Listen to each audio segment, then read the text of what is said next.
A new lab simulator at Walters State Community College is helping take police training to another level.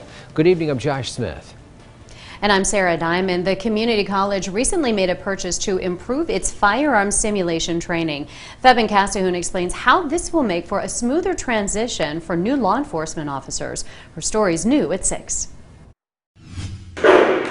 They have to get used to the speed of the encounters. They're very fast. Walters State Community College's new firearm simulator is designed to allow new law enforcement recruits to learn how to de-escalate situations and to learn when to use reasonable force. For them to be able to perform those functions of a correct application of force inside of a legal framework and make them understand that those decisions have to be made in sometimes a very compressed time frame, it's probably the most difficult thing to teach. The program has 300 scenarios with about 700 outcomes for trainees to experience. Their score sheet is very detailed and is broken down into individual items that we want to see them correctly perform.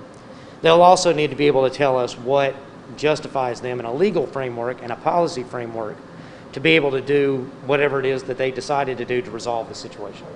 Agencies from across the state of Tennessee send recruits for 9 weeks to Walters State. Use of force is always a big concern right now. So we've been tailoring the use of force to constitutional standards, adapting those standards to how we teach and train rather than one size fits all. Tusculum Police Chief Danny Green says the class also puts an emphasis on learning constitutional law. At the end of the day, when you raise your right hand, it says you're a defender of the Constitution of the United States. And we think that's important, that if you're going to defend it, you ought to know it. You ought to know what it does and what it protects. And it protects the citizens, and it also protects the officers. Reporting in Greenville, Febin Casahoon, News Channel 11.